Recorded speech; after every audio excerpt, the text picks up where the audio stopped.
Hey, everybody. Welcome to the Mr. Teacher, Mr. Preacher podcast and YouTube channel, where we learn what lasts in athletics and then teach and preach back to you, the athlete, the coach, the parent, so you can take and run with those principles in your own context and in your own life.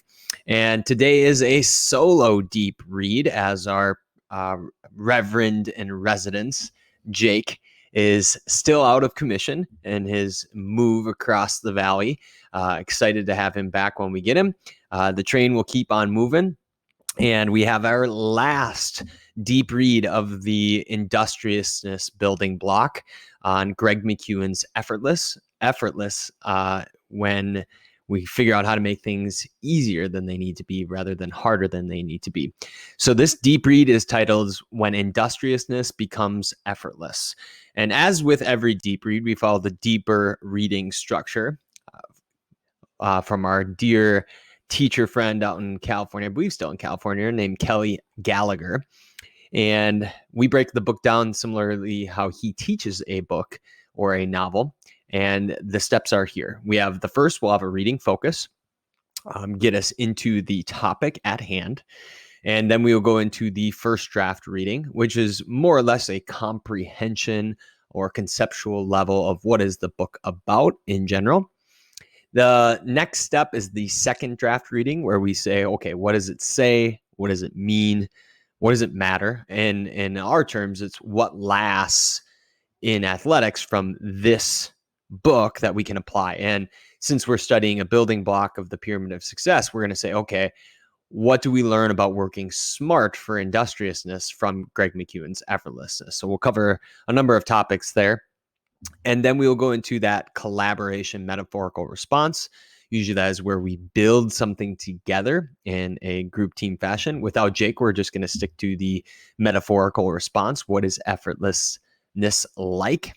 Or what does it feel to be effortless? And McKeown gives us one of those examples within the book. And then we'll wrap up with the most valuable idea, as in what lasts in effortlessness or in Effortless from Greg McKeown's book that we can apply. And he also does a good job of giving his suggestion at the end of the book for what he hopes you take away as a reader. All right. Well, before we get into it, let's go into one of our affiliates, which is bookshop.org. That is our local indie bookstore underdogs, where you can get your books, any of the books we cover on the Mr. Teacher, Mr. Preacher podcast and channel. I love knowing when I purchase from bookshop.org that my money is going to the small towns and the small business owners of bookshop.org that are a part of that. And that's what we encourage you to do if that suits your fancy. We also understand everybody's budgets are different, and you may have a better place or even a local bookstore in your area or a library that you can get your books. But if you would like to follow along and support those local businesses, go to bookshop.org and support those indie and local bookstore underdogs. All right, we are into our reading focus. Greg McKeown's Effortless. Make it easier to do what matters most. And in this, we're still looking at the industriousness pillar. And we broke, again, the month up into two sections, nice and evenly between working hard. That was The Comfort Crisis by Michael Easter and The Talent Code by Daniel Coyle. And then working smart, Atomic Habits with James Clear, and now Greg McKeown's Effortless. I do recommend checking out Greg McKeown's first book on essentialism, meaning trying to identify what is important. And Effortless is more about how to do it, how to make those essential things easier. And there's a ton of information in here that we could have chosen from. But since our focus is on working smart and in the theme of industriousness, we're going to stick to that. And the reading focus is a quote that gets brought up quite a bit. It's catchy and pithy, and I believe it comes from the military. I didn't look up where it exactly comes from, but the quote is, "Slow is smooth, and smooth is fast." Slow is smooth, and smooth is fast. So without Jake to play along, I thought I'd play the game with you, and you can react along with me. So what I was wondering with this quote, trying to make things easier, working smarter, taking it by the smooth handle. was, who are the smoothest and most effortless athletes of all time? And this would be a great smack talk debate question. We might have to do it when we get Jake back. I'm going to put it on the back burner. So what I did is I had a little bit of fun with AI, a little chat GPT. I try to remain as GPT free. That's a cool phrase. GPT free as possible when we do any of this work. I think that's a whole nother debate, but more worth it to grapple with it yourself than relying too much on AI. I could be dissuaded otherwise. Nonetheless, so I asked Chat GPT, who are the smoothest and most effortless athletes in corresponding sports? I'm going to read them to you by sport, and I didn't get to all of them, but I'm going to go quick. And these are all open to debate. I just wanted to see what AI said, agree with some of them, maybe disagree with others, and go from there to get us focused on what does it look like to be effortless, at least in the realm of athletics. In basketball, let's start with basketball. Number one, we had Michael Jordan, followed by Magic Johnson, Kobe Bryant. Fourth one was rather surprising, Tim Duncan, because of, according to ChatGPT, how efficient he was. So he didn't necessarily look smooth, he was very efficient and effortless. He didn't look like he was trying that hard because he was Mr. Fundamental, as it were. The next few drew a few more current players. We had Kevin Durant, number 5, Larry Bird, number 6, and then I added, because he was featured in the book Effortless, Steph Curry. The shooting of Steph Curry just looks effortless. And then I would also include next to that one of the forerunners, two forerunners of shooting, NBA basketball shooting, Reggie Miller and Ray Allen. Just smooth as can be, and it just splashes nothing but net before you know it. So if you are a basketball fan, who would you consider the smoothest, most effortless, I'm going to mess that up quite a bit, effortless athlete in any realm? It could be dribbling, shooting, offense, defense, rebounding, whatever. They make it look easy. Who would that be? That's what ChatGPT says. Let's go to baseball. Baseball is a little more people because of the aspects of the game, and they just seem to give us more suggestions. So baseball, number 1, Ken Griffey Jr. Hard to argue with the sweet swing of Ken Griffey Jr. Backwards hat. I know the MLB All-Star break is coming up here with the Home Run Derby, and it's just fun to see how those swings become so dialed in. Unbelievable. That unconscious competence. Next ones were a bit surprising in their own way, but we had Derek Jeter, Ichiro, Tony Gwynn, first pitcher, Greg Maddux, Mariano Rivera. He's just cool as a cucumber out there. Clayton Kershaw surprised me, being a baseball guy. I mean, he is known for his control, and his motion is repeatable, although whether that is smoothest is debatable. I would say easy velocity would not be Kershaw. I would probably put somebody else up there. We'll run with ChatGPT for now. In terms of fielding, they had a couple fielders. I know they put Jeter in there. They have Omar Vizquel. I remember playing in the backyard trying to pretend to do double plays like Omar Vizquel and Roberto Alomar, just two of the best at it in terms of double play combinations. That would be a good debate topic too. Who's the smoothest and most effortless double play combinations? All the baseball nerds out there would have a good fight on that one. And in the outfield, I couldn't disagree here either, although there are a lot of candidates. Andrew Jones and Torrey Hunter, Minnesota Twin, longtime Minnesota Twin. Got to watch a lot of his. He just made it look like it was nothing out there. Couldn't disagree there. In football, let's go a little quicker. We have Joe Montana and Aaron Rodgers at the quarterback position. And running back, they had Barry Sanders and Walter Payton. Wide receiver, route running Jerry Rice, and overall Randy Moss. In the defensive back realm, they gave us Deion Sanders and Ed Reed. I didn't go any further into linemen. I don't know if any lineman can make it easy, at least on the offensive end. I don't know if there is anything that is effortless at that stage. Maybe they can make it look so easy, as well as linebackers and defensive linemen. That'd be a good debate too. All these would be great, differentiated smack talk discussions.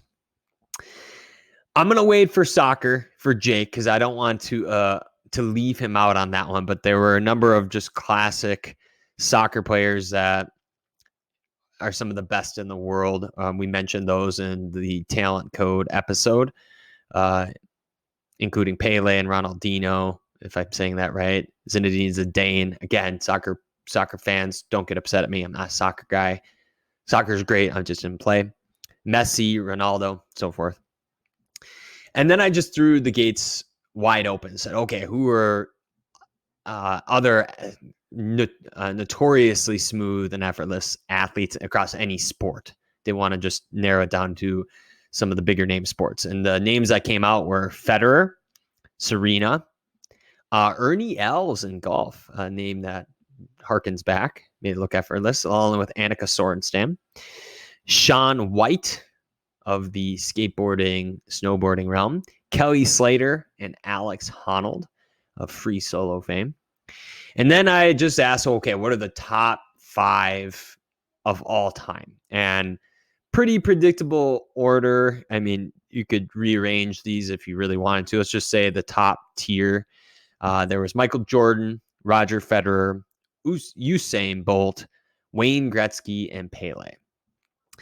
And the reason why I started with this is slow is smooth, smooth is fast, is it gets us thinking in maybe the opposite terms, that when you get to peak expertise or even along the way to peak expertise, it just doesn't have to be so hard. And that's one of the premises of working smart and effortless.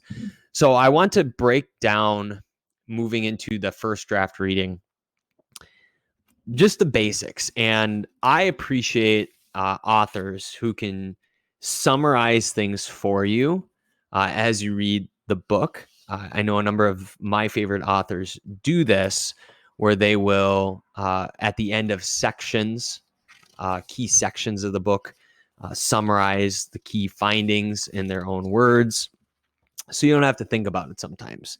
And Greg McKeown does that in both of his books. Daniel Pink is an author, also an author that will do this. Another one that is very similar is James Clear's Atomic Habits. I wouldn't call them, you could call them formulaic writers if you want, but they're easy to follow. So even if the concepts are new or beyond what your usual realm of expertise is, they're easily graspable because they give you that repetition as you get introduced to it. They tell you stories and introduce the concepts, and then they review them at the end. So it's like that 5-paragraph paper we'd all see or had to write, and just at large. So how is Effortless broken down? Well, it's broken down into 3 main sections, which is the Effortless State, Effortless Action, and Effortless Results. And the point is, in the beginning of the book, it's when you simply can't try any harder, it's time to find a different path. Sometimes we get all of our important rocks in. We're doing everything we possibly can. We're pushing so hard.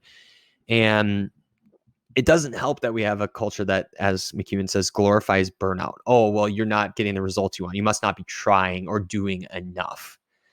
And he makes the point that hard work can and does equal better results. And this is very hard for me. I tend to lean comfort crisis, talent code, just grind away, like that grind culture that has been built. I fall prey to that quite well. I'd rather just put my head down and not think as an overthinker and getting wrapped up than maybe working smarter. And I think it's good to have this balance here of the working hard and working smart, because it forces us to test our own assumptions. So McKeown does ask us to do that. And he says, yes, hard work can equal better results. And it does, but to a point. and that at the upper limit, time and effort that can be invested really diminishes the law of diminishing returns. So he asked this question: what if we took the opposite approach? What if instead of pushing ourselves to, and in some cases well past our limit of burnout, which is not a badge of honor, we sought an easier path? That is a great question. How do we do that? What are the strategies that help us work smart over the short and long term?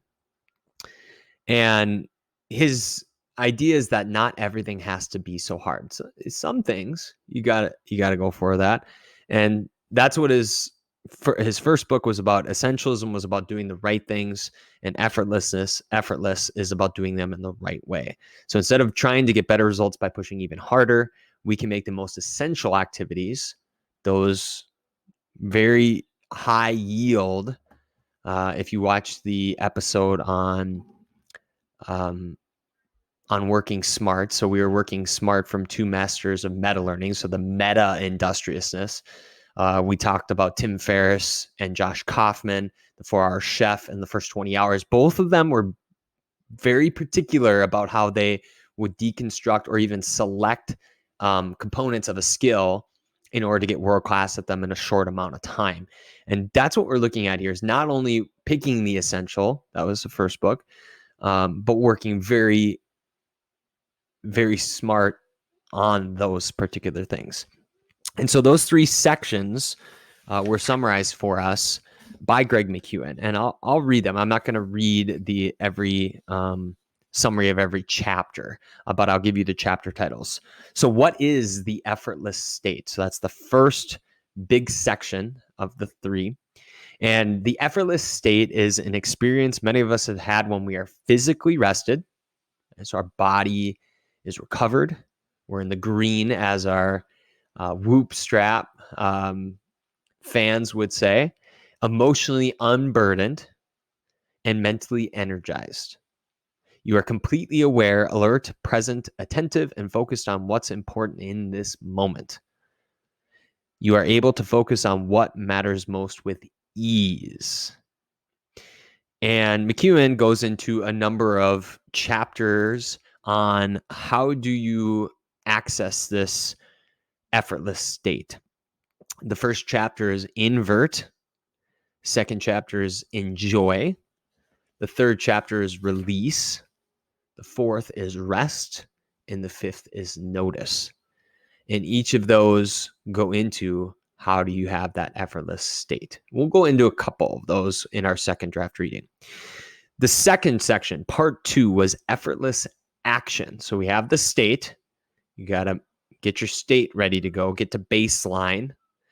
Now, how do we act, or how do we make industriousness effortless? And this is the action stage. It means accomplishing more by trying less.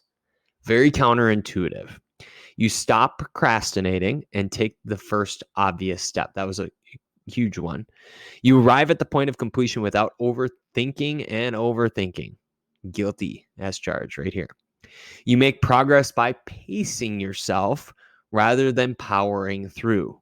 Also guilty. You overachieve without overexerting. And he goes into chapters on, okay, well, how do we do that? And the chapters are define. You have to define what done looks like, as one we will definitely touch on. Start, simplify, progress, or progress, and pace. So how do we pace accordingly? The last section in the effortless triad is results. So we had effortless state, effortless action, and now effortless results. A plus B equals C, or A times B equals C. So you've continued to cultivate your effortless state. What are effortless results? You started to take effortless action with clarity of objective, tiny, obvious first steps and consistent pace.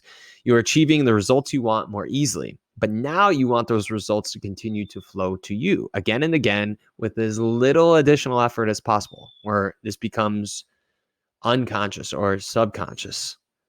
James Clear would be happy about this, where your systems are in place and they're just firing over and over and over again like a well-oiled machine.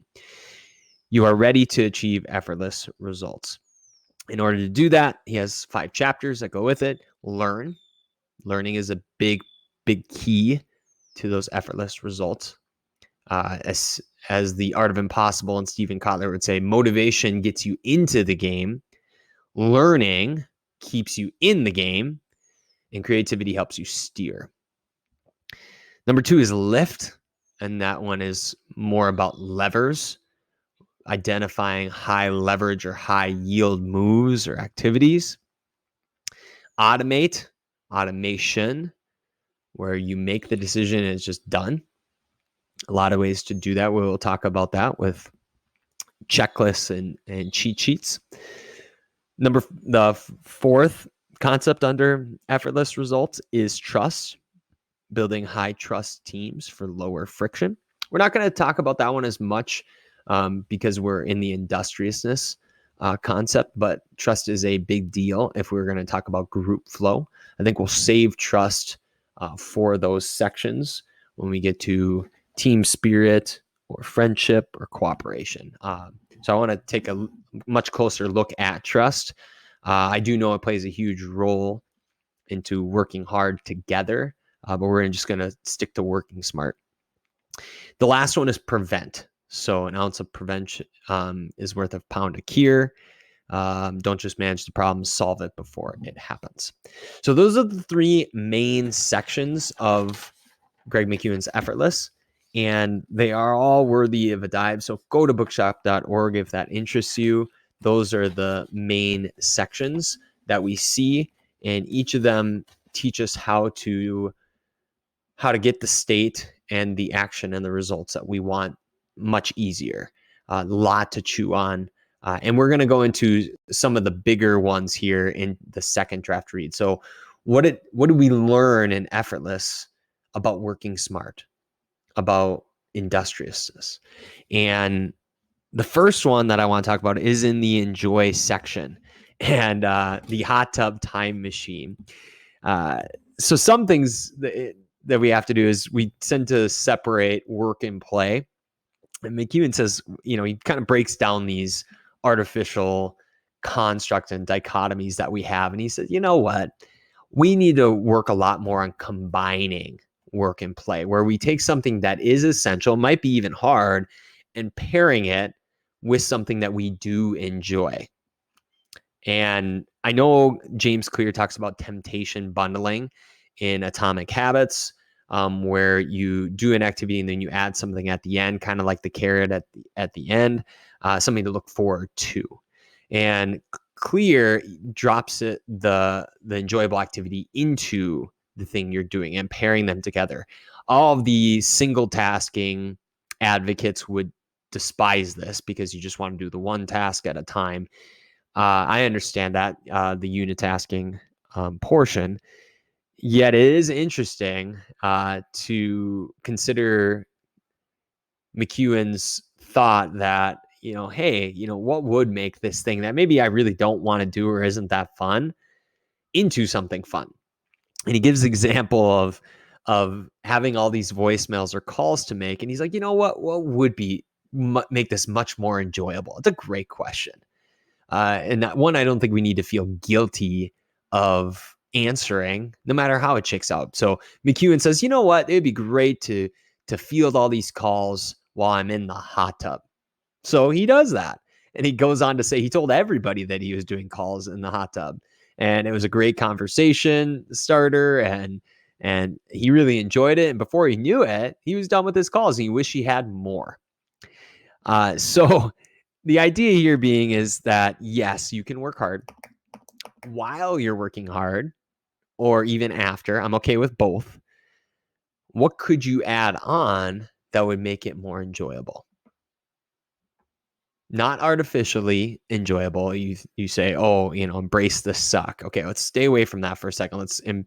Let's interact with McKeown at his level versus just learning to tolerate and then get over the fact that something's hard. Think of ways to do that. If you're going to do conditioning, not as punishment, But as a part of a practice, let's say you're a coach or an athlete, how do you make it more enjoyable? Well, make a playlist. I mean, it's very simple. I can't remember how many times as an athlete we conditioned. I never had music, but if you're in a weight room or even a famous weight room, CrossFit or Venice Beach or wherever, Gold's Gym, man, music's always been blaring, right? You could have little surprises along the way. Uh, you think of conditioning, with football or some sort of fall sport where it's very hot in August or July or whenever practices start, wherever you are. Maybe you get some super soakers out or some water balloons or something where, you do your conditioning and then between, um, you get a little bit wet, so you cool down. I'm currently making my way back through Finding Your Yellow Tux by Jesse Cole, and that's a part of the enthusiasm section.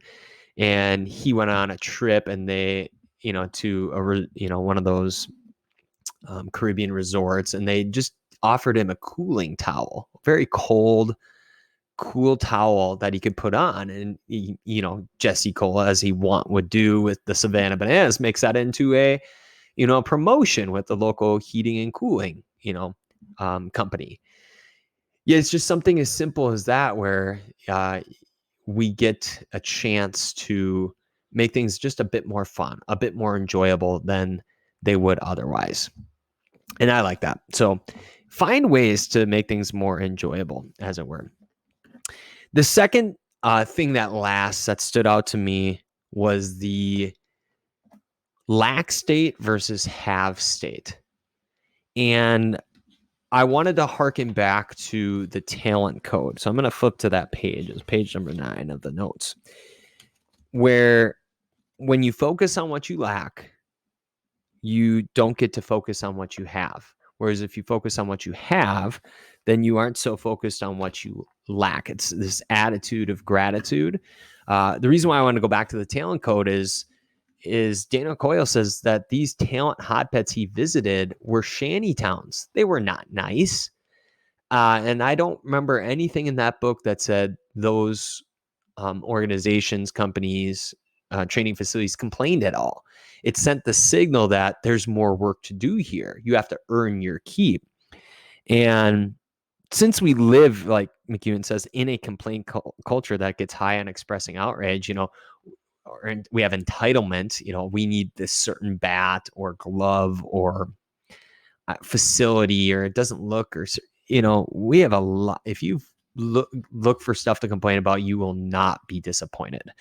And I'll repeat this because it was good to say, is when you focus on what you lack, you lose what you have, what's right in front of you, what you have going for you. When you focus on what you have, you get what you lack. And this goes into what's called the broaden and build theory of positive emotions from Barbara Fredrickson. It's just the concept of the upward spiral and the downward spiral. And I know we keep bringing it back to the gratitude game we play during our weekly primers, but any type of gratitude practice where you're spotting and you're looking for and you're noticing what you have, even if it's not that much, that will help you quite a bit along the way in terms of working smart. And it just doesn't make any sense to spend any of your time or energy on the things that you don't have. I'm actually a huge fan of the upcycle movement, where you take something that may be considered trash or not even used for what it is used for, and you turn it into something that can work. And so you see examples, I'll just stick with baseball, people using old tires, put them on a string and you hit them, instead of those fancy weighted balls that you can hit. There's also been PVC contraptions. Joe Mauer is famous as having one of those, but his dad or grandpa, however that story originated, made him this machine where you drop the ball down the PVC and it would plop out, and you had to have super quick hands. Talk about a smooth swing, Joe Mauer right there. And all sorts of other examples of using what you have, making the best of what you have, and channeling that into something good. So that lack state versus the have state, that makes a whole lot of sense. Similar to focusing on what you have is this transition to rest. And I do want to talk about sleep, even though this isn't a sleep episode, because every audience member we're looking for, athletes, coaches, parents, could use more sleep. I want to get to that. The one I do want to talk a lot about is this American Legion Week, brought to us by one of my favorite managers, who I hope to feature his book at some point down the road, Joe Maddon. Joe Maddon, MLB manager, longtime MLB manager of the Tampa Bay Rays, Chicago Cubs, won the World Series there, and then the Los Angeles Angels. He was also an assistant there before he was the head coach. And this is in the chapter of The Art of Doing Nothing. I remembered this long ago, and I want to bring it up. So Joe Maddon, little unorthodox. No, not a little, a lot of unorthodox. Go check out any article about Joe Maddon, the theme T-shirts, his own personal style, his story. You talk about industriousness. Guy took a long time to get to the show. He's a baseball lifer. Much respect to Joe Maddon, everything he's done.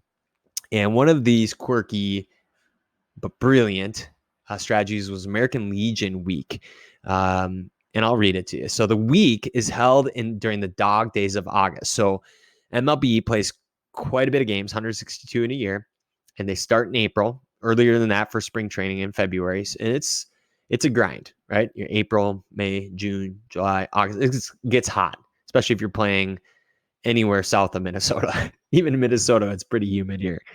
When a player performance often dips, even if you're a proverbial Superman, you get tired. But instead, so this is where he goes and does the opposite. Work smart. Instead of cramming hours of pregame practice, he told his players to just show up for the game. He encouraged them to sleep in, take naps, and arrive fresh, the same way they did when they were teenagers or as amateurs. It's kind of like load management for the MLB before load management became a thing in the NBA. He simply believes regular spurts of doing nothing are the best way to achieve that peak performance and freshness. He says, and I quote, if you treat it that way, it keeps their minds fresher. And if their minds are fresher, they'll play a better game.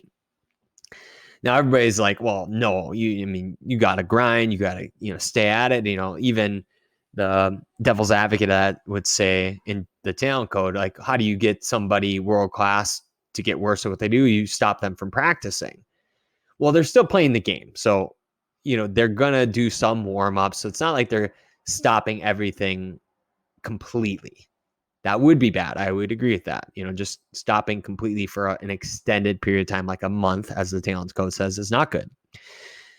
So after he launched American Legion Week in Tampa Bay, the Devil Rays, or the Rays, as they got their name changed, made it to the World Series within a year. What I was most astounded by was the winning percentage. This is unreal. I would have to go look at every American Legion Week, and since this book's been written, I'll read it. Incredibly, over a 5-year period, so 5 American Legion weeks, Maddon's Cubs won 21 out of 24 games during American Legion Week for an 875% winning percentage.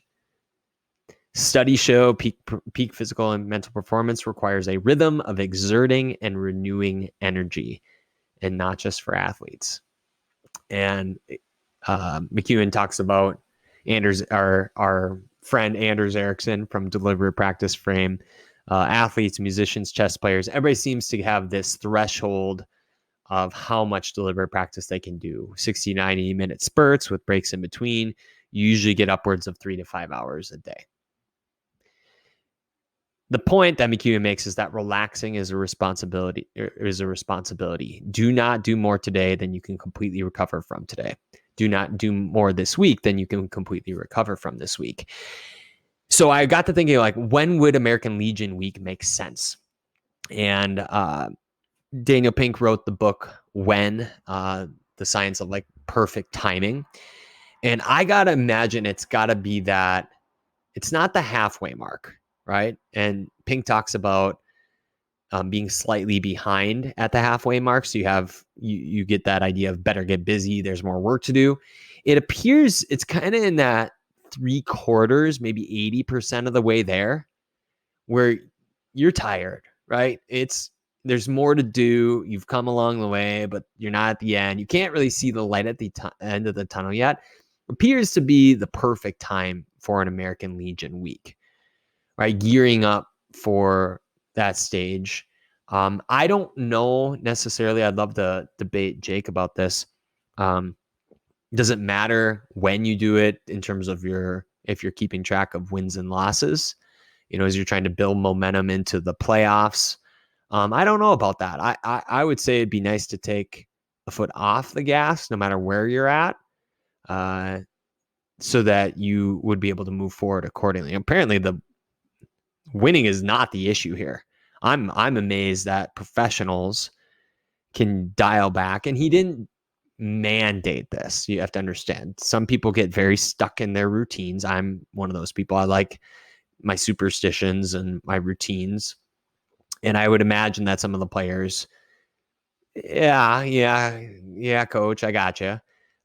Yet the more sleep they got, the more refreshed they are, they had that extra fuel in the tank towards the end. And you could see that in just how people play. So I would be curious what the graph would look like of the energy management of a professional team, a college team, a high school team, and noting what energy do I have and being very sensitive to that. One of the things I had never paid attention to as much as I probably should and would going forward is within reason and within appropriate bounds, having much more of a pulse on the recovery rates of your athletes. Now, some teams in some places, they sign waivers and they have Oura rings, Whoop straps, Apple Watches, so forth, so you can see their recovery scores. I know a lot of athletes in the off season share their data, and I know data sharing can get kind of tricky as you go upwards, because it could be theoretically used against you. I know the Whoop podcast has talked about that before. Yet, I would suffice to say that as a team, just being aware of times of exertion. You're playing 4 games in a week, 6 games in a week, whatever sport you're in, doesn't matter, where you're pushing hard for an extended period and then you need to do equal and opposite. One of the dumbest things that I've seen, and I don't try and say that very often, is when you play one of those late away games, like maybe on a Tuesday, and then you get back at 11 or midnight, and then you drag your team up to be mentally tough the next morning at like 6 a.m. No 16-year-old of any sorts is showing they're mentally tough by eradicating their performance by sleeping less. They still got to go be a student that day, a family member, a decent human being. It's very hard to do that with little sleep. So that's one practice I don't really care for. I don't care if you get the next day off or the afternoon off. I'm just not a fan of even an easy, quote unquote, easy practice in the morning. Which brings us to sleep. I would like to touch on sleep ever so slightly. And McKeown does say it is the single greatest gift we can give ourselves.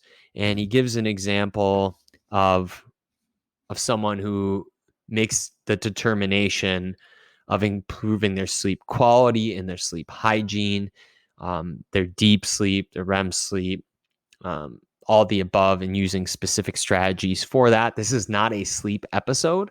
One of the things I would like to do in the future would be to have a Whoop or an Aura accountability. Maybe we'll go on stick.com, STICKK, and this would be one of the first things I would recommend to anybody for peak performance is get your sleep down. Really can't do a whole lot else if that's not dialed in. And if you're going to cut anything from your life, cut anywhere but from sleep. I'm not saying you have to sleep 10 hours a night, but if you're not meeting the minimum thresholds, then we can't even have the conversation of anything else. So what he said, and what's given the example in here,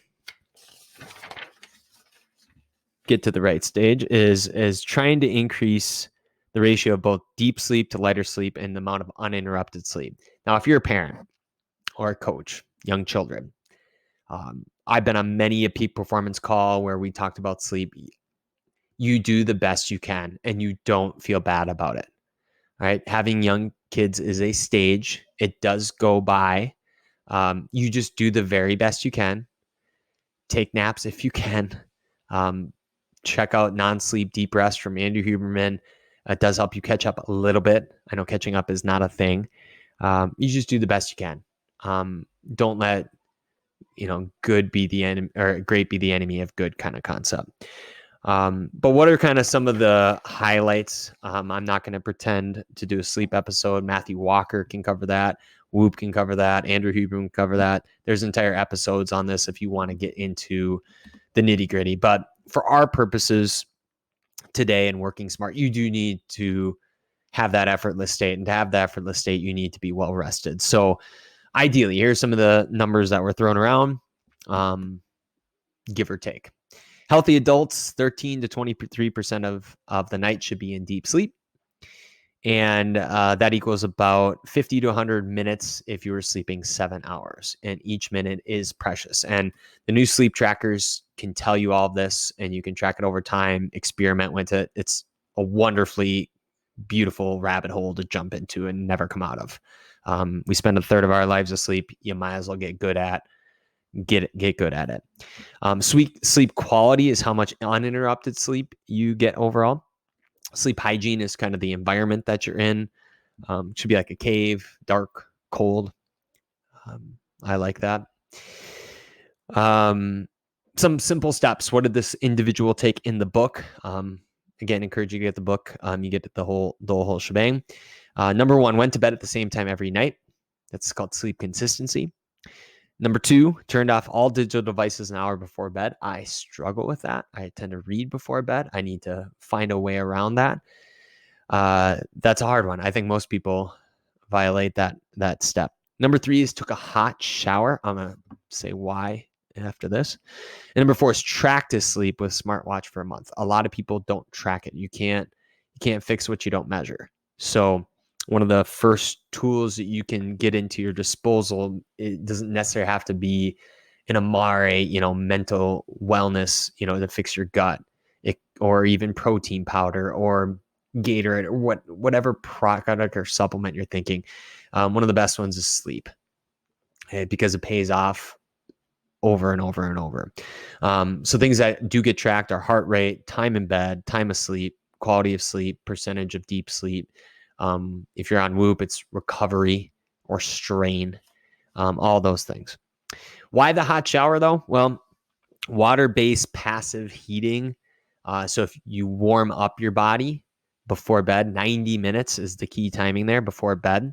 Some sort of hot shower, hot bath, triggers your body's cooling mechanism. Some people do run really hot. I'm a person that runs hot. That's why I like it so cold. Some people run a little cold and they like it hotter. That's why you can go into the other rabbit hole of different sleep devices or mattresses that work for you. Also worth the time. But this person, over 4 weeks, good amount. I love the month-long data test. Allows you to get enough data to make just to have the data first off, like a baseline, and then also start making subtle adjustments. And those steps were applied in this case.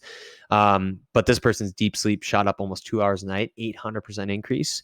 Uninterrupted sleep went up 20%. That might be just the sheer fact of tracking the sleep. And what was noticeable is they were sharper, more creative, and more present. They got that effortless state. That is the place you start. I remember in one of our peak performance calls, I laughed because, a lot of these courses were expensive and I had to find creative ways to even be in them. They did one of those, hey, if you take nothing from this course, take this. And this was one of those times. If you take nothing from this course, 5 figures worth of an investment, try to sleep 7 to 8 hours a night and be in bed for 9 hours. We're doing all these advanced flow hacking tips and peak performance, this positive psychology basics, that, just to do that. I said, you would imagine the payoff and the return on investment that you get. And that also includes naps. So sleep more, play, as Charlie Owen would say. But I agree with that. So working smart does require that you have a full tank, and a full tank requires you to sleep. So if there are things getting in way of your sleep, fix them. Fix them so you can perform at your best. You can work smart. All right. That's all I have to say about that. That's a good one. Next one is subtle advantages. And I just want to ask the questions, what are your subtle advantages? And every team has them. Every player has them. Every coach might even have them. What are things that you do or could do that give you a subtle advantage? And the example within the book is from Steph Curry. And now I'm not going to talk about his shooting. I'm not going to talk about his dribbling. We'll actually be going to talk about how he just sees the world differently than we do. And the way he does that is he trains his brain. And there was an article on that in the chapter on notice, how to see clearly. And the trainer was or is Brandon Payne. And this was back in his second season, Steph Curry's second season in 2010. And he would do these neurological drills, brain training, dizzying exercises said to improve Curry's attention by building what he calls neurocognitive efficiency. In the article, I've got it. Steph Curry literally sees the world differently than you do. That's by reporter Drake Bear, I believe it is. And he writes, just by looking at Curry, I agree with this. This is crazy. It's probably why I like Curry so much. Just by looking at him, you would never guess that he's the most dominant player in the league at that time. He's 6'3", 190 pounds. He doesn't bulldoze like LeBron or fly like Michael. His advantages are subtler. There that is. The remarkable quickness and off-the-chart shooting skills are ones that everyone knows about already. But the evidence also points to Curry being an extreme outlier. It wouldn't be wrong to say genius in his ability to process sensory input. Okay, so the things that are coming in, things he can see, even in the most stressful, complex, and fast-moving situations. In simplistic terms, he's seeing more of the game, allowing him to exploit opponents' positioning to create shots, find passing lanes, and force turnovers. So he's trained himself with this very subtle advantage, hand-eye coordination, which Steve Kerr called as great as anyone he's seen. Steve Kerr's played with a few people. And you think of Steph Curry, and yes, the shooting, the dribbling, the videos of him doing those at will are amazing. And he is as good example of industriousness over time as any, especially from his high school to Davidson to pro days. Yet training attentional muscles isn't exactly what you would think of when you think of Steph Curry. And it doesn't have to be that when I say, what are your subtle advantages for working smart? Yet, when it comes to smooth and effortlessness, that has paid dividends. When every time you talk to somebody that is moving up the ranks, they talk about how the game is moving faster. It moves exponentially faster each step of the way. And the ability to find ways to slow the game down or to control the game, to have the ability, I guess, as our trainer, let's see, what was his name? Yeah, it doesn't matter. Curry's trainer would say that if you have that ability to take in more of the game slows down for you, and then you can react and move accordingly. And that is working smart. So instead of just grinding away, you can lateralize, maybe take something from outside of your field, or maybe something that is unique knowledge that is not typically practiced, and use it to your advantage. So let me give you one that I've actually been toying with. We have no affiliation with this company or individual, but it is the O2 trainer, and that is with Bas Rutten, and a researcher that knows all about the science behind breathing. But the O2 trainer, it trains your breathing muscles. So your lungs aren't muscles; they're just sacs that fill with air. And Bas Rutten and this researcher developed a product that you put in kind of like a mouthpiece, and it restricts your airflow, and you have to use these through a couple of exercises, your breathing muscles, and you get those stronger, and then you can increase your endurance. And when you have those muscles that maybe somebody else doesn't have, they have the endurance to extend your performance. And this appeals to me. So not only for my own kids, but even personally, this is intriguing, because I had asthma as a kid, which I've said on another episode with Jake. And I would run out of gas. So, and it was embarrassing too. So maybe because I developed this habit of shallow breathing from asthma, and stopping myself from being a mouth breather is a whole nother story per James Nestor's breathe or breath.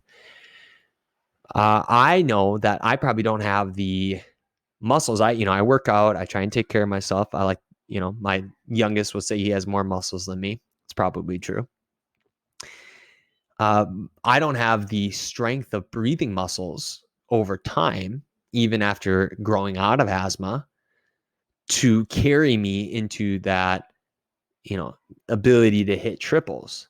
That's when I would hit my mark. And that's what was one of my theories, is I don't have the breathing muscles, not necessarily the muscle strength or endurance, just the sheer inability to breathe correctly, to have full explosion in speed at a certain length of time. So maybe I am just slow. That might be true. But could I create a subtle advantage where, because I can breathe better, I can endure longer? And that's just an interesting way to think about that. So yeah, I could train my boys to be immaculate wrestlers. That's what they're in at the moment. But if I can give them a subtle advantage of the ability to breathe, might they have that subtle advantage in that third period that their opponent doesn't have? You wouldn't necessarily think of that, right? You can talk about, a mental edge, a physical edge. What about a breathing edge or a neurocognitive edge? Very interesting. That's another way to work smart. Very cool. So we talked about enjoying, having something enjoyable with maybe something essential. Lack state versus have state, American Legion week, sleep, naps would also go with that. Subtle advantages. The one that came up that I think would be another subtle advantage, I wanted to pair that with this, is what McKeown calls the 1 minute pause. And I cannot pronounce her name for the last of me, but one CrossFitter, Katrin, how do you say her last name? It's going to bug me, but I'll let it be. CrossFitter, famous, I believe, from Iceland. She was in a CrossFit competition, and I think she was climbing. I haven't watched the video. How do you say this? Davio Datur. She's a CrossFit competitor.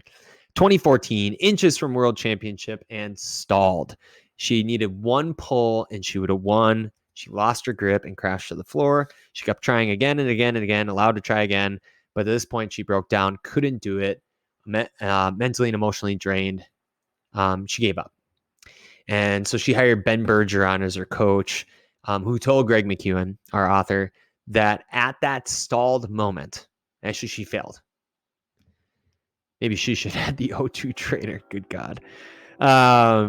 if she had taken 1 minute, just one, to rest physically and mentally, reset, she would have finished the climb and made it into the finals. And since that time, she's shifted her approach, said she focuses only on 5 things: training, recovery, nutrition, sleep, and mindset. She finished in the top 5 every year for 5 years. I have not looked since 2014 how she's done or if she's kept competing. I'm sure wonderful. Just an icon from what I know. And McKeown's point was this, like, think about that. Talk about working smart. Industriousness. 1 minute to get into the right state. We're still in that effortless state. In order to take advantage of the body's ability to recover, would have made all of the difference. And that could be a subtle advantage. You know, the now, as it's said later in the book, it only lasts about 2.5 seconds. We are going to talk about the space between stimulus and response with Scott Carney's The Wedge. We'll probably do that in the mental condition section, which is much later down the road. Yet every one of us, when we face adversity or success or anything, just stimulus, things that happen to us, those emotions that we talk about with the gratitude during the weekly primers, taking a moment to pause, a 1 minute pause, a 2.5 second pause, and reorientating ourselves to what matters now. That's why I wear this now watch. Is like, what matters now? Who matters now? Where should my attention be now? Is a big deal. It's a habit. It's a subtle advantage that, if harnessed, could cut those emotional, mental, physical points of adversity across the board. The ability to pause, almost physically pausing, collecting yourself, and then proceeding. Was a strategy is just too simple and too simple not to include.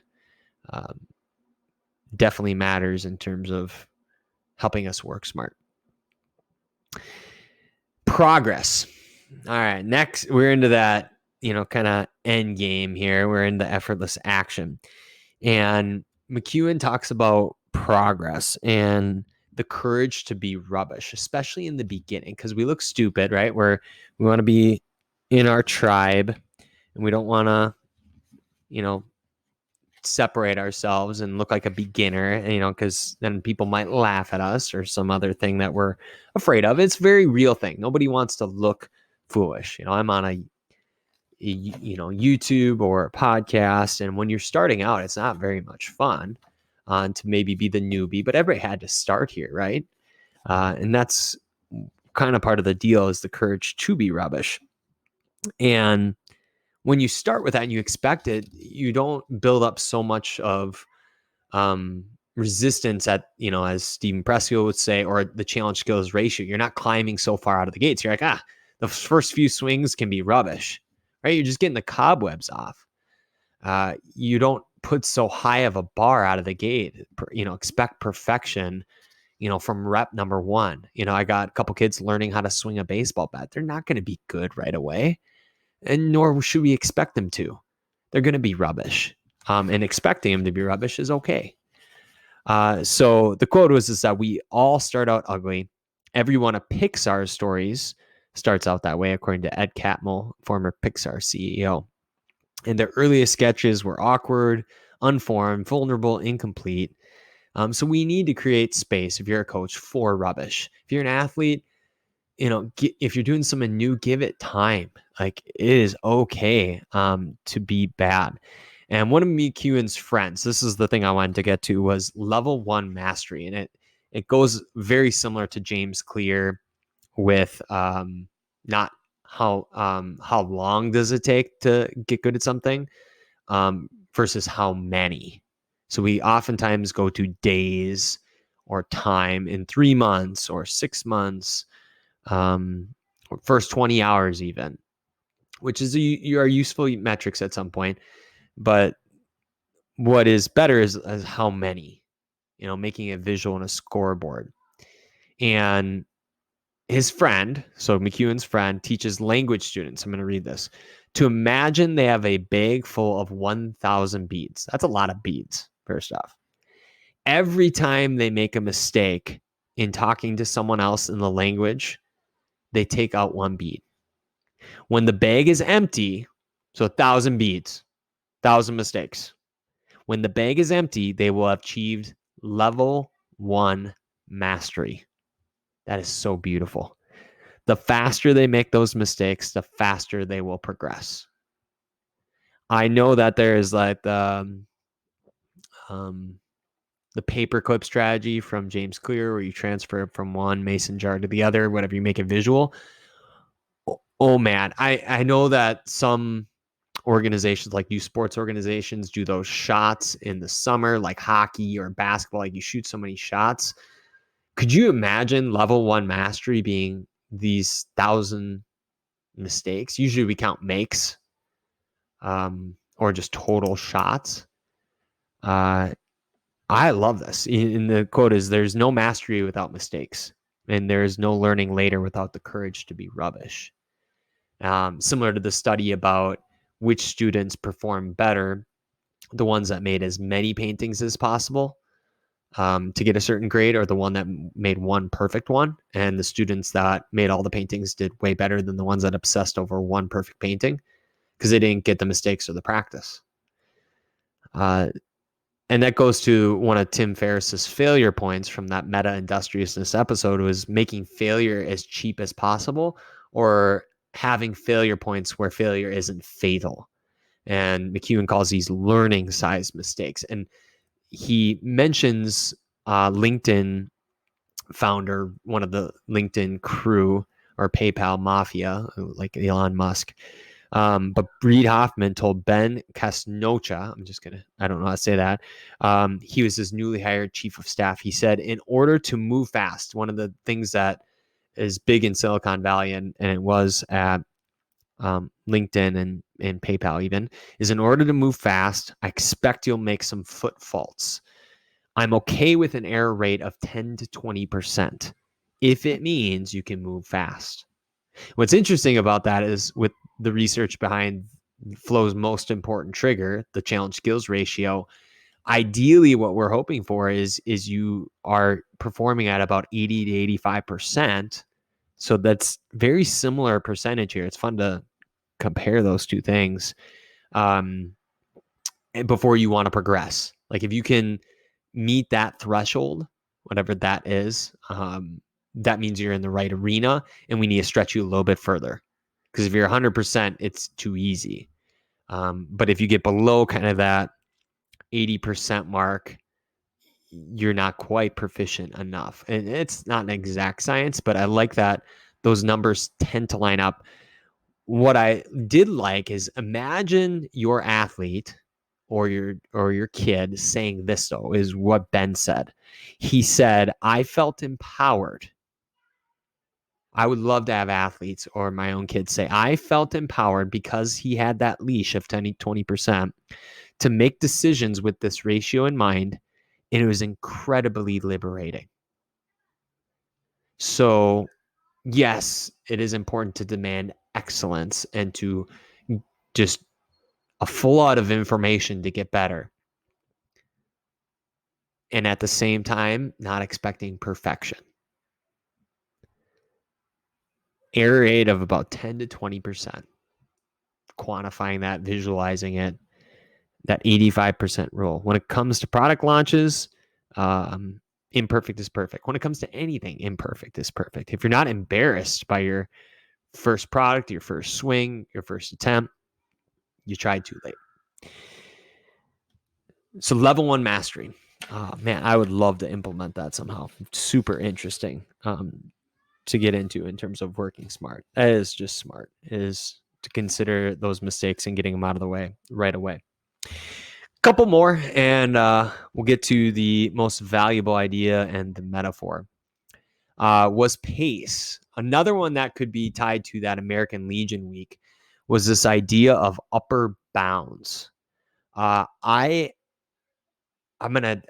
can't wait to ask Jake about this, but upper bounds meaning I will never do less than X amount of something, but I will do never more of this. And what we call this in flow training was peak exits. It came from Ernest Hemingway and others, where Hemingway would often stop in the middle of a sentence once he knew what was going to happen in the story next. It didn't mean he hadn't worked, right? It meant that, as he before you kind of hit that, diminishing returns, you leave off on a peak. And this idea of pace is a big one for the grind culture, right? And the idea of you're only as good as your ability to recover. Your ability to perform is only as good as your ability to recover each day, each week. And that's kind of where that slow is smooth and smooth is fast comes from. But going too fast in the beginning, the problem, quote, is that going too fast at the beginning will almost always slow us down the rest of the way. So I wrote be or start underwhelming. Like that was easy. Or like, oh, I think I can do more. But if we think of work capacity, our ability to be industriousness, it has to be like a ladder, kind of like a couch to 5K program, where if you're going to go from the couch, which we all basically, unless you train all off season, even then, you go from the couch to running a 5K, you got to do it in increments and a progression. You exert, you recover, you exert, you recover. And so McKeown talks about the upside of upper bounds and holding back, as he says, when you still have steam and might seem like a counterintuitive approach to getting important things done, to being industrious. But in fact, this kind of restraint is key to breakthrough productivity. And he gives an example of a friend who wanted to be, musician turned writer. And she just, she wanted to take 100 songs and tell the story behind them. And she only wrote 2 stories a week, only, no more. So it was manageable. And 2 stories a week was her upper bound. Now, McKeown at this time was non-Atomic Habits, non-James Clear, non-professional, kind of like the professional industriousness episode, mini lesson. And he worked on his intermittently. Well, friend, unsurprisingly, with the steady pace, was able to easily publish, and got her words a day done, her 2 stories a week. And she was able to get it done without an issue. And so we got to kind of find our sweet spot. I know in another part of the book, they talk about a kinesthetic sweet spot, and we talk about that sweet spot with the flow channel. So it could be miles per day, words per day, hours per day, swings per day, pitches per session. I like the scarcity concept in terms of working smart, where you just can't keep going at it. Like you can't just have this never ending amount of repetitions you can do when you say you only get 20. Now, as a player, I hated this. I like repping out. But even having an upper bound on repping out, it forces you to focus. And if you're quantifying it, well, how many out of 20 did I hit well? How many did I barrel?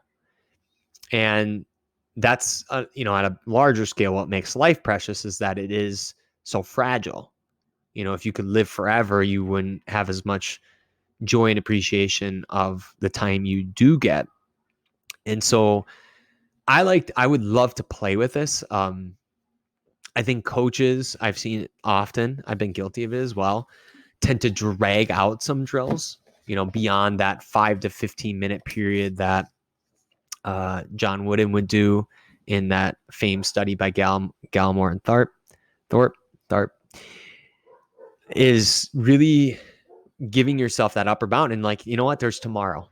We can't just keep working on this ad nauseum, and having an upper bound in anything you do. So McKeown suggests that the lower bound, so like what is the lower portion, should be high enough to keep us feeling motivated. So you're doing enough where your performance obviously doesn't drop off. There has to be, a lower bound as well, and a floor. if you will. Low enough that we can still achieve it, though, even on days when we're dealing with unexpected chaos. Some days that's all you got. I can only really give you 10 or 20, whatever. The upper bound should be high enough to constitute good progress, but not so high as to leave us feeling exhausted. So you can't push beyond that. Now, I would say if you did want to push, you would make the intensity of the reps you did get as high intensity as you can. That would be where I would push. And I would even draw attention to that with high consequences or risk or one of the other flow triggers, especially the dopamine triggers. Put something on the line where those reps had more pressure on them. In baseball, they talk a lot about, I'm going to get the phrase wrong at the moment, like high pressure situations or high leverage innings that are more stressful on relief pitchers than the ones that are just mop up duty where the score is already pretty much determined, and that those put on more strain mentally and physically than ones that are a little more low key. Maybe there are not many fans in the stands. You're playing in Oakland. You're up by 10. It's the 8th inning. You need 3 outs. It's a lot different than being, tie ball game, Yankee Stadium, top of the 9th.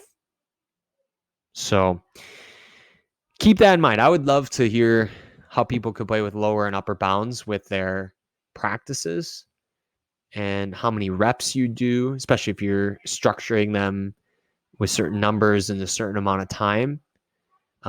Having that sweet spot is very interesting to me in terms of working smart. Last one that I want to cover is checklists and cheat sheets, specifically in the automation section or chapter. And this is something I have learned to do more of as I've gotten older. I was one who always liked to be out throwing, hitting, doing the warm-ups with the players, and I didn't delegate very much. Mostly because, if I'm sitting all day, I like to get up and move.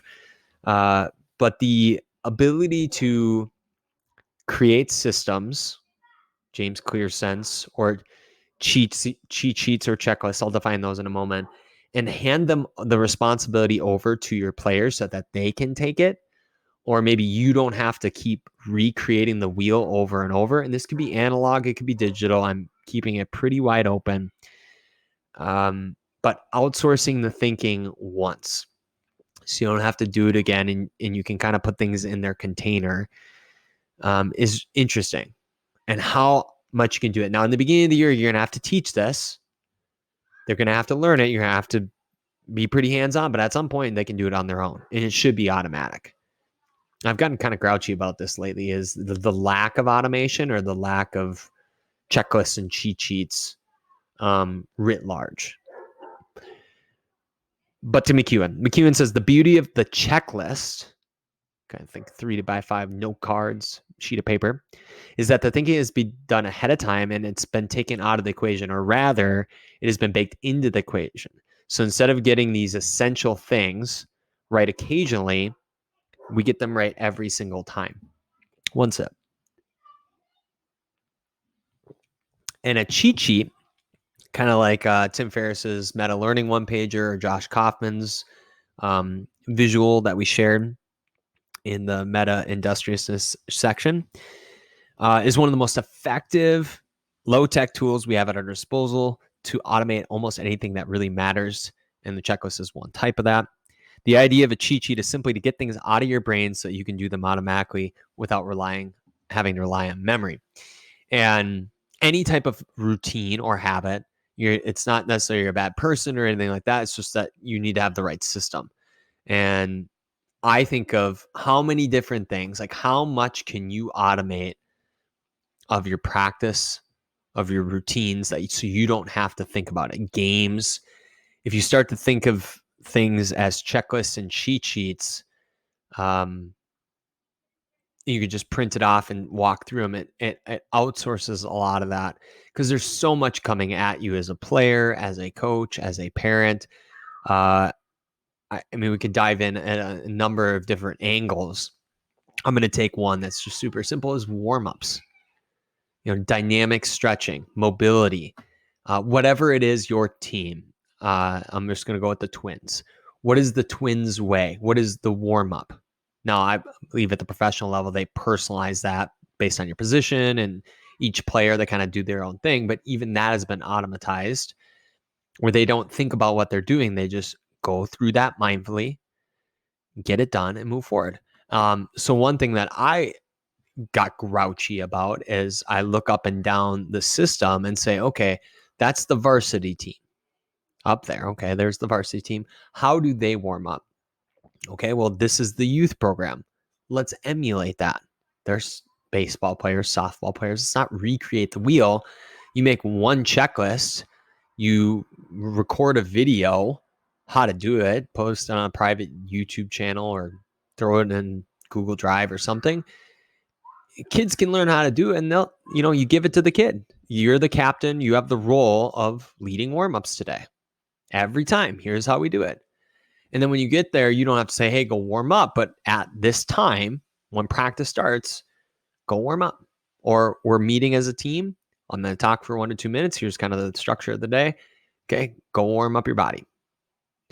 It's things like that. At as much of that as you can do, the better. Really working smart as a coach is what am I absolutely needed for? If you're a player, what are things that you shouldn't be thinking about day in and day out? You only have so much willpower and attention. Dial it in for the things you need. Not everything has to be so hard. Not everything matters that much. This is one thing that I see a lot of is you shouldn't be going all out with some things. Not every part of practice has to have 1,000% intensity. So warm-ups, I don't need you to be, putting up your best 60-yard dash time. I'm just trying to get your core body temperature up so we can perform when we go hit. I get it. Like, yes, the phrase of how you do one thing is how you do everything. Well, okay. You're going to get hurt that way if you're going to follow that to its extreme.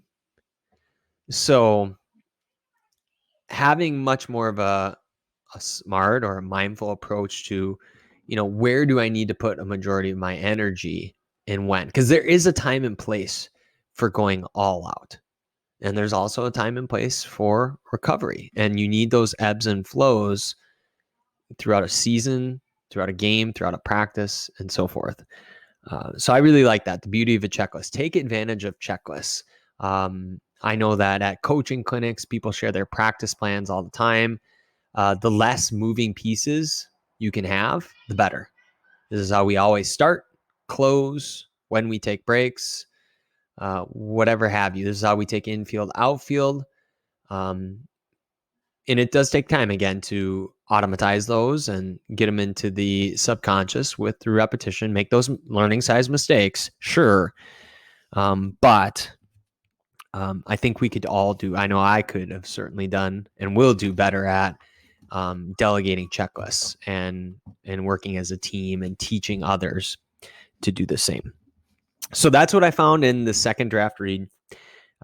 Very interesting. There's much more in Effortless than I can realistically cover in a decently long size episode. Some of it did apply to Industriousness and working smart. Others did not. It would be a stretch to put in an episode. But those are the big ones that stood out to me. Metaphor. So metaphorical thinking, taking an intangible thing, making it tangible, turning it intangible. This concept of what is effortless? Effortless is what? And McKeown gives the example of a flywheel. You can think of dominoes if you want, where you spin it the first time and then it compounds like a snowball into an avalanche, or one domino into any video that shows thousands of dominoes, 1, then the 2, then a 4, 8, 16, 32, 64, exponentially. So that's what effortless feels like over time, is where we don't have to keep working harder. The system works for us and it compounds over time. And I think that strikes the right balance with working hard. So a system or a habit is self-sustaining, McKeown says, if it requires less and less investment of energy over time. So if you take that warm-up example, yes, you could walk through how to perform every single exercise the right way, the twins way, the cardinal way, whatever way of your mascot is, so that they do it correctly. It is important to model things, but you have to get to gradual end of the gradual release model where you get to independence.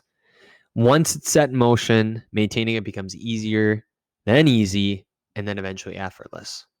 So it's easy to do this, and then it gets a little easier, and then effortless. Easy, easier, effortless. That's the progression, where we don't have to think about it anymore.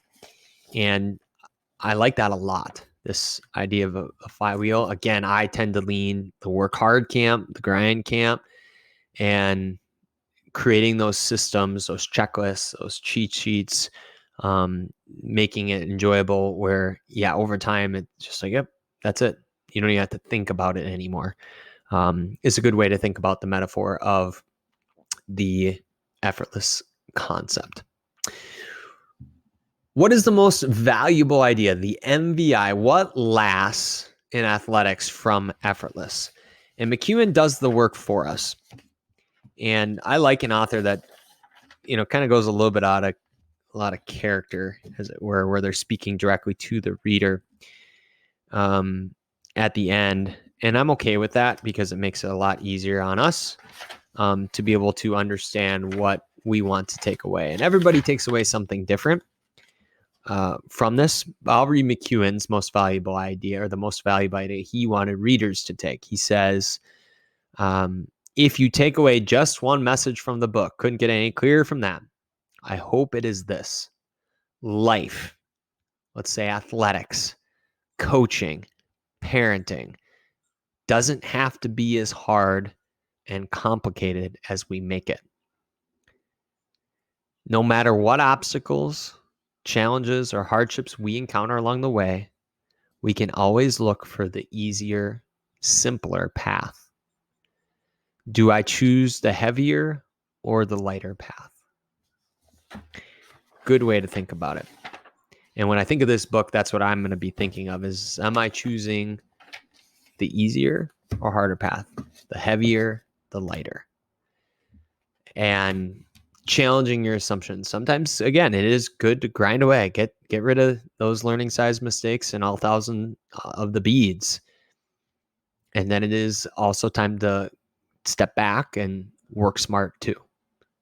What am I doing working? And that ties into one of the last points. So one more is a coach's clinic, but for the players. Make them teachers and coaches.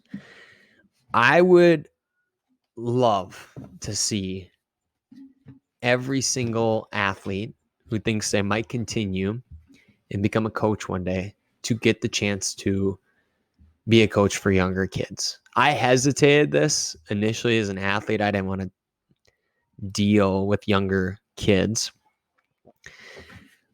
According to McKeown, one of the best ways we can have effortless results is when we ourselves become teachers. We learn information and we are able to teach it to others. Even, I gotta grab it. The quote's too good. Even the idea that we are going to be called upon to teach something forces us to completely change how we absorb it on the front end. And it's right here. When you learn to teach, you teach yourself to learn. Teaching others is an accelerated way to learn. I like accelerated ways to learn. Even think we might be called upon to teach can increase our engagement. We focus more intently, we listen to understand, and we think about underlying logic so we can put the ideas into our own words. And as I saw a number of, I would say, younger coaches or teachers. I am still in that camp. I would consider myself. Try to teach a 6-year-old, an 8-year-old, 10-year-olds a very complicated concept like hitting a baseball or softball, fielding a grounder, throwing a ball. You realize how hard it is, and to do it and do it well. So if you don't have a coaches clinic, and I mean that for future coaches, where kids get to teach, and maybe they teach how to do your warm-ups, just the basics, how you do your drills, how you do this, how you do that, towards the end of a year, maybe in May, right before the youth sports season starts and the varsity season begins. It gives you a good taste for what coaching is like, or teaching and coaching a sport is like. And I think that's working smart too, because you are investing in the next generation of coaches, figuring out who is equipped for that and maybe who is not. I know a number of examples of people who thought they might want to be in the game as a coach or in some capacity, and then got into it. And they're like, "Oh, this isn't for me." And then they go into something else, and that's okay. I know Jesse Cole in our Finding Your Yellow Tux had that experience where he got a coach in the Cape Cod League and did not like it at all. And he kind of had that Phoenix career, Phoenix rising career, where one dream of ours, where we think we have a dream to be something, dies and another one rises in its place. I don't think we would have the country music artist Morgan Wallen or Sam Hunt if we didn't have some dreams go away in order to replace the other ones. And I think the only way we can do that is get those experiences. So one way to work smart, not only just to learn the information, learn how to do something, and teach it to others, is also invest in the legacy, the long term, and to make it more effortless, make it easier to do what matters, to be a coach one day. Very cool. Well, that is probably enough for this episode. Thank you for watching. This was the last deep read of Industriousness. We will be doing a best of celebration award show in due time, when we go through everything we did in the Industriousness month, to cap that off and cover our favorite quotes, concepts, themes, our favorite book, maybe other items that stood out to us that we would like to summarize in one full episode. But do be sure to like and subscribe. We appreciate it. We are just starting. This is the first building block. I know that on the other side now of one building block and theme, I have a greater appreciation for industriousness, and I can't wait to be moving on to the future deep reads and the next block of enthusiasm. So that's where we're going. We're going to head over to enthusiasm, the second building block of the pyramid of success, and then we'll kind of make our way through the rest of the pyramid of success to see how, what do we see, what lasts from the pyramid of success, from the newest research and newest readings that we can take away to be better athletes, coaches, parents, and people than we were yesterday. So I would encourage you, follow along, join along, as you'll be able to get to do with us, with the different things we'll be coming out with, and appreciate it. Get the book, Effortless, or any of the other books that we have covered: Comfort Crisis, Talent Code, Atomic Habits, 4-Hour Chef, First 20 Hours, and more from bookshop.org and future affiliates that do help support the channel. As John Wooden would say, when you're through learning, you're through. And I encourage you to never stop learning. Thank you for learning along with us, and we'll see you on the next video. See ya.